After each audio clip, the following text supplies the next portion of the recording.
Olá pessoal, sejam bem-vindos a mais um episódio do nosso podcast, o Dev Show.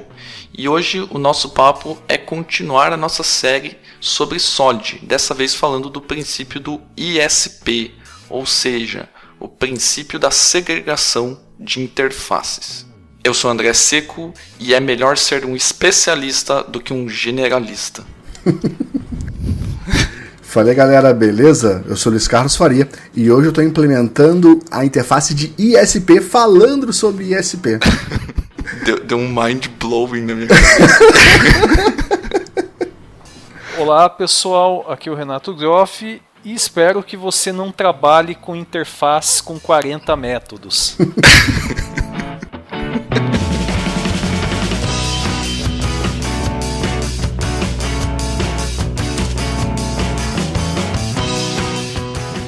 Muito bem, pessoal. Então, para iniciar o papo aqui, dando um overview sobre o que é o ISP, né, e o que a gente vê aí nas literaturas como definição para esse princípio, ele diz que clientes não devem ser forçados a depender de métodos que eles não utilizam. Ou em outra definição que nós encontramos também na internet, são muitas interfaces específicas é melhor do que uma interface generalista.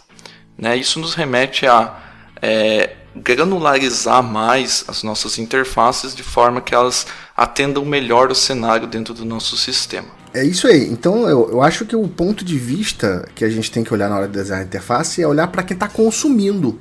E o que a gente pensa sobre isso? Exato, porque a gente até estava conversando mais cedo, esse princípio do ISP é muito relacionado com outro princípio também do Solid, que foi o primeiro que a gente viu aqui no podcast, que é o SRP. Inclusive, se você não ouviu o nosso episódio sobre SRP ou os outros anteriores também, fique à vontade, está disponível aí no devshow.com.br. A ideia principal, pessoal, desse princípio, na verdade, é que a gente não crie super interfaces com diversos métodos. Muito provavelmente você vai estar incorporando aí conjuntos de comportamentos, muitas vezes comportamentos distintos, podem ter algum relacionamento, mas são distintos.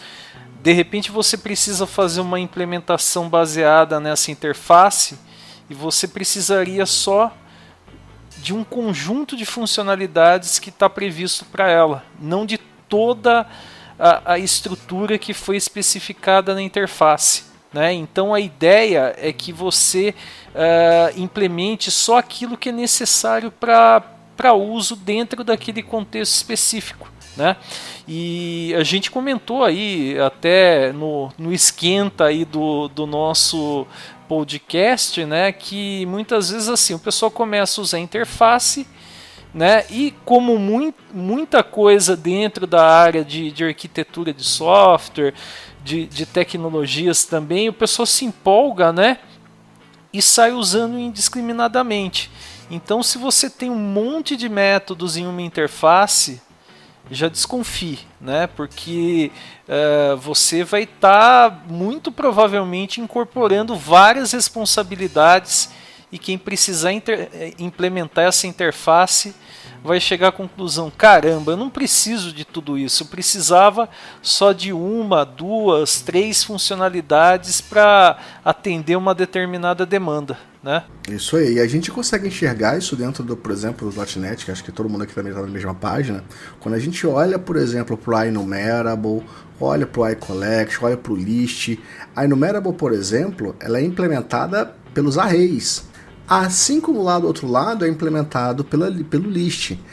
Eu, no outro lado, implementado também pela Queue e pelo Stack, que já são estruturas de dados que a gente pouco usa, mas são muito funcionais.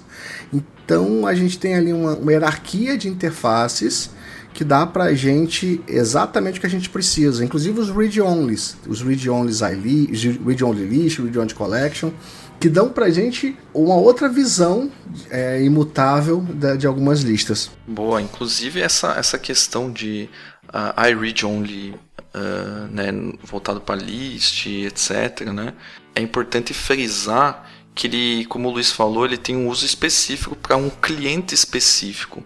Então, se você olhar do ponto de vista do cliente que precisa consumir isso, você consegue identificar quais que são as necessidades daquele cliente e somente daquele cliente, em diversos casos, né?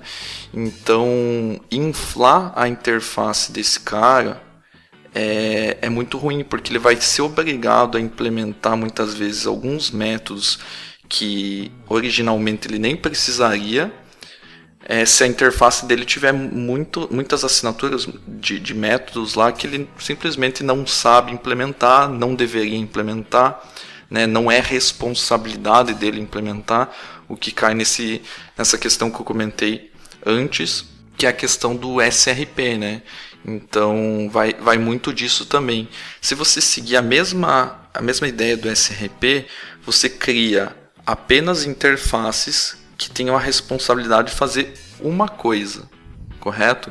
Então você deixa de lado criar, como a gente comentou lá naquele episódio, God Classes, né, que seriam classes que são cheias de funcionalidades, misturando responsabilidades. Nesse caso, você deixa de criar God Interfaces, que, pegando a mesma ideia, seriam interfaces que têm muitas assinaturas de métodos, que provavelmente vai inflar muito a implementação do teu sistema. Então vai muito nessa mesmo de você saber dividir. E lembrando, saber dividir não significa que uma interface não pode estar relacionada com outra.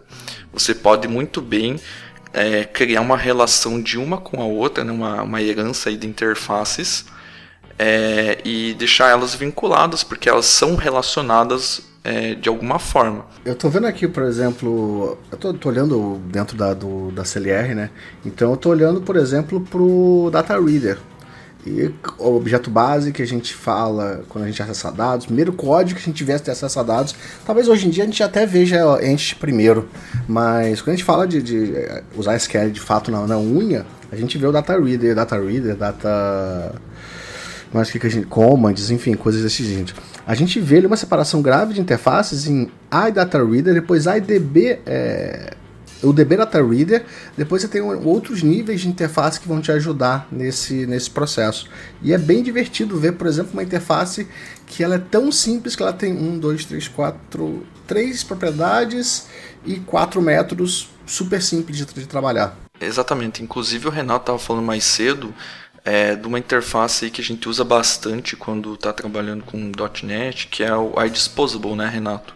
Que é uma interface simples, que tem apenas um objetivo, vamos dizer assim, e pode ser utilizado em conjunto com outras interfaces quando você está implementando alguma coisa. Sim, que acontece, né? O C#, assim como algumas outras linguagens, né, não tem um conceito de herança de classes múltiplas, né? Você herda apenas de uma outra classe acima na hierarquia, mas você consegue implementar várias interfaces e é comum você observar estruturas da própria plataforma em que você nota, olha, vamos pegar, por exemplo, o Luiz falou lá da interface do Data Reader.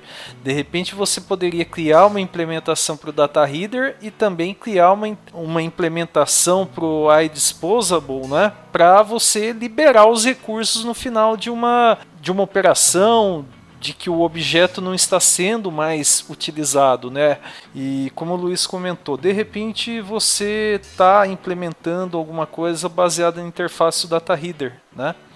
E é bastante comum quando você faz implementações envolvendo acesso a dados que você utilize o using, né, para garantir que uma conexão seja fechada, que recursos sejam liberados. E é justamente nessa interface que você tem a oportunidade de fazer isso. Então, se você não fez isso explicitamente, mas aconteceu alguma falha, o próprio using garante esse tipo de comportamento. Exatamente, então inclusive quem tem curiosidade, quiser procurar sobre Disposable Pattern, você tem uma forma de implementar isso em várias linguagens, mas no caso do .NET lá você consegue fazer a utilização do iDisposable, implementar um método dispose juntamente com o destrutor da classe, de forma que você garanta que sempre você libere aqueles recursos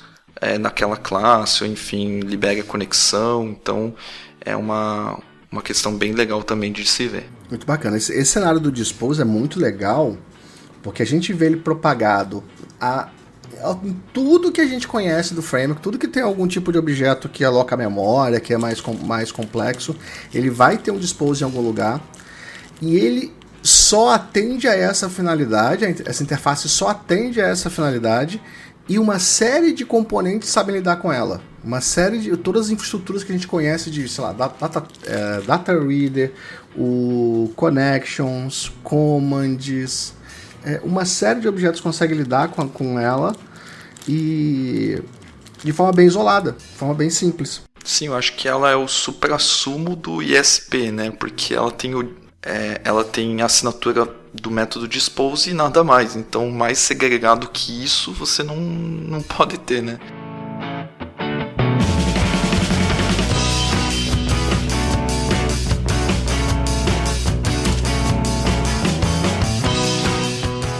A gente estava comentando mais cedo também sobre uma forma de poder identificar se você está criando interfaces que estão tendo assinaturas com responsabilidades a mais do que elas deveriam ter.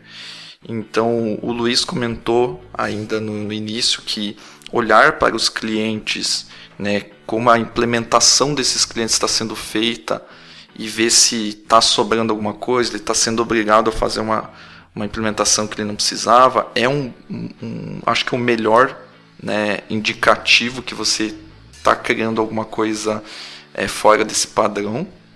E outro ponto também é outro princípio do próprio Solid, o princípio de Liskov, que a gente comentou no episódio anterior, e ele trata de você poder substituir a sua implementação específica, né, a sua classe específica pela sua classe base, né, você conseguir fazer essa alteração sem quebrar o comportamento do sistema. E se você aplicar essa mesma questão, claro, tendo em vista interfaces, né, você consegue também identificar um possível problema do ISP.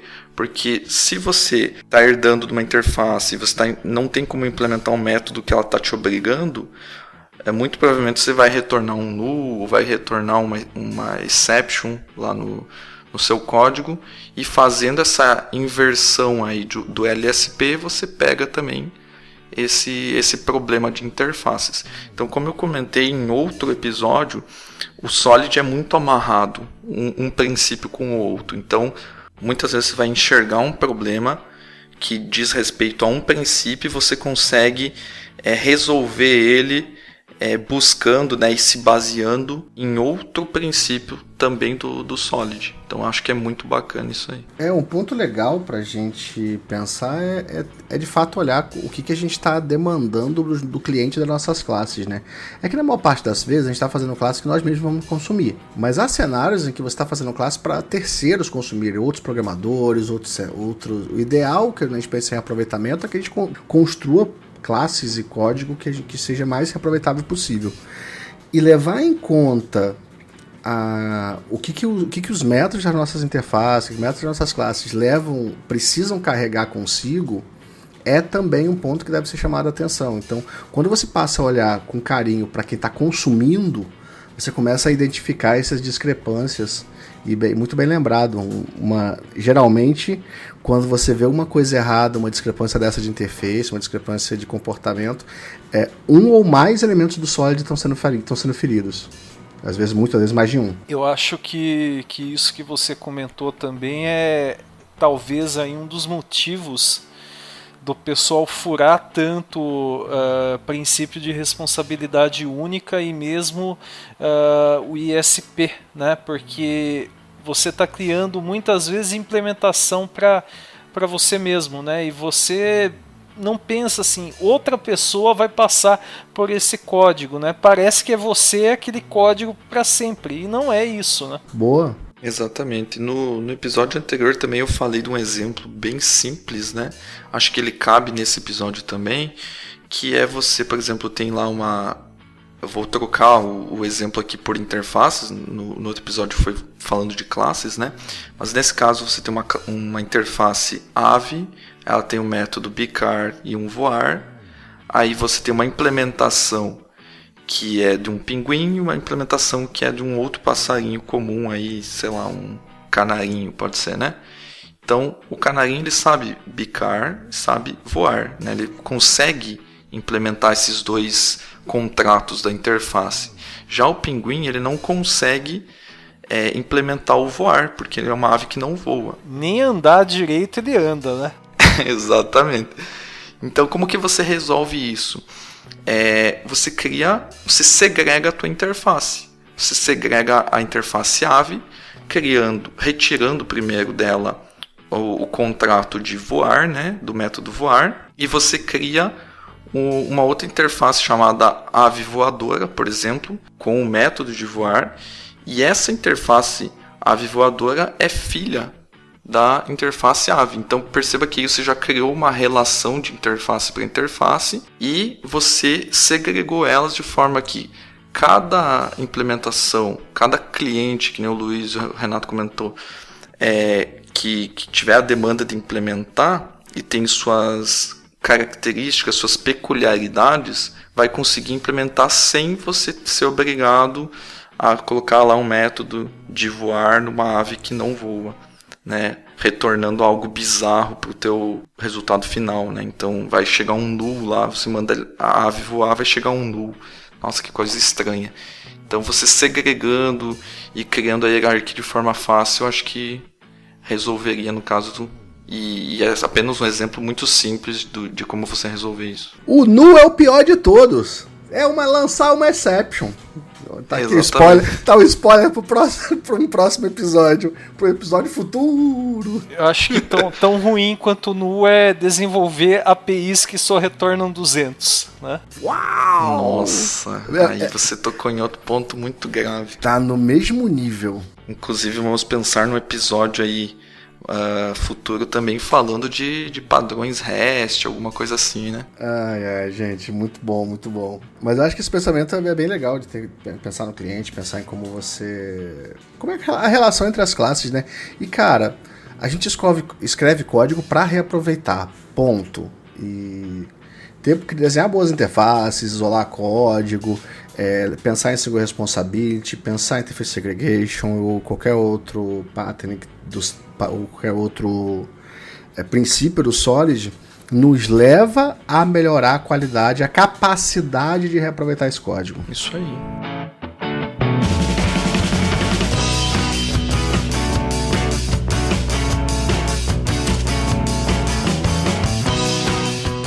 Muito bem, pessoal. Então esse foi o nosso episódio sobre o princípio da segregação de interfaces. Eu espero que vocês tenham gostado. Não se esqueçam de rever os outros episódios também sobre Solid. Não esqueçam também de deixar o feedback de vocês lá nas plataformas, dar uma estrelinha e favoritar o nosso podcast nos agregadores que vocês utilizam. Estamos disponíveis lá no Spotify, Deezer, iTunes e também você pode nos ouvir diretamente pelo devshow.com.br. Mais uma vez, espero que vocês tenham gostado e nos vemos no próximo episódio. Valeu! Valeu, pessoal! Valeu, pessoal! Até mais!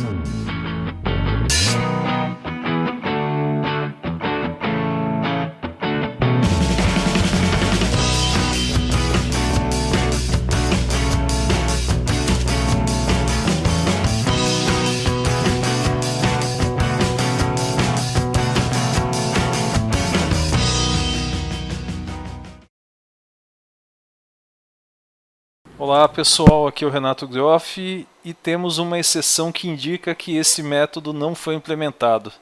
Ô Renato, se puder falar de novo, que quando você falou eu sou o Renato, deu uma batidinha no teu microfone, acho que vai sair na gravação. Ah tá, beleza. Ficou bom assim? Ah, ficou uma bosta, né?